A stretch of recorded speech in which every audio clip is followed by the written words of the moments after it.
Hello everyone, welcome back to my channel অন্নপূর্ণার হেসেল। আজ আপনাদের করে দেখাবো অনুষ্ঠান বাড়ি স্টাইলের দই কাতলা। তার জন্য আমি কড়াই গরম করে নিয়েছি। এবার কড়াইয়ে আমি দিয়ে দিচ্ছি প্রয়োজন মতো তেল। তেলটাকে খুব ভালো করে গরম করে নিতে হবে।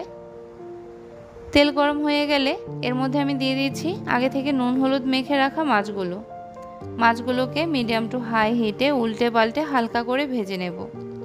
মাছগুলো খুব বেশি ভাজবো না, এরকম হালকা করে ভেজে আমি মাছগুলো তুলে নেব। আর বাদবাকি মাছের পিসগুলো একইভাবে ভেজে নেব। এখানে আমি তেজপাতা, শুকনো লঙ্কা, এলাচ আর দারচিনি ফোড়ন দিয়ে একটু ভেজে নিচ্ছি। ফোড়নটা ভাজা হয়ে গেলে এর মধ্যে আমি দিচ্ছি দুটো বড় সাইজের পেঁয়াজ, 1.5 ইঞ্চি আদা আর 4-5টা কাঁচা লঙ্কা একসাথে পেস্ট করে। সেই মশলাটা হালকা একটু ভেজে নিয়ে এর মধ্যে দিয়ে দিচ্ছি কাশ্মীরি লঙ্কার গুঁড়ো 1/2 চা চামচ আর 1/2 চা চামচ হলুদ গুঁড়ো দিয়ে হালকা একটু কষিয়ে দিয়ে দিচ্ছি নুন দিয়ে আবারও আর একটু কষাবো। এবার লো হিটে ঢাকনা দিয়ে ঢেকে বারবার ঢাকনাটা খুলে কষিয়ে নিয়েছিলাম আমি। মশলা থেকে তেল ছেড়ে এসছে, মশলার কাঁচা গন্ধও চলে গেছে। এবার এখানে আমি দিয়ে দিচ্ছি কাজু বাদাম বাটা। আমি 10-12টা কাজু বাদাম ভিজিয়ে রেখে ভালো করে পেস্ট করে নিয়েছি। এবার কাজু বাদামটা দিয়েও খুব ভালো করে কষানো হয়ে গেছে। এবার আমি গ্যাসের ফ্লেমটা একদম লোতে করে দিয়ে সামান্য জল দিয়ে দিয়েছি। জল দিয়েই দিয়ে দিচ্ছি টক দই। আমি দইটাকে ভালো করে ফেটিয়ে নিয়েছি। 150 গ্রাম দইয়ের সাথে অল্প একটু জল দিয়ে ভালো করে ফেটিয়ে নিয়েছিলাম। এবার দইটাকে একটু সময় নিয়ে আমি কষিয়ে নিচ্ছি। দইটা মোটামুটি কষানো হয়ে গেছে, তেল ছেড়ে আসছে। এ পর্যায়ে আমি একটা ঢাকনা দিয়ে ঢেকে দেব। দইটা ভালো করে কষানো হয়ে গেছে, মশলার থেকে তেল ছেড়ে দিয়েছে। এবার এখানে আমি দইয়ের বাটিটা ধুয়ে কিছুটা জল দিয়ে দিয়েছি। প্রয়োজন মতো ঝোল এখানে দিয়ে দিচ্ছি।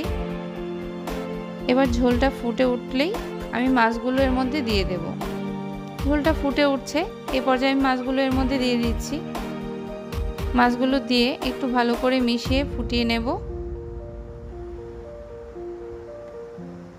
ঝোলটা ফুটে উঠলেই এর মধ্যে আমি দিয়ে দেব কিছু চেরা কাঁচা লঙ্কা, দিয়ে দিচ্ছি স্বাদ অনুযায়ী চিনি। এখানে নুনটা অবশ্যই চেক করে নেবেন। ঝোলটা ভালো করে ফুটে উঠলে আমি একটা ঢাকনা দিয়ে ঢেকে মিডিয়াম হিটে 5 মিনিট রেখে দিয়েছিলাম। 5 মিনিট পর ঢাকনাটা তুলে আমি আরেকটু মিশিয়ে নিচ্ছি।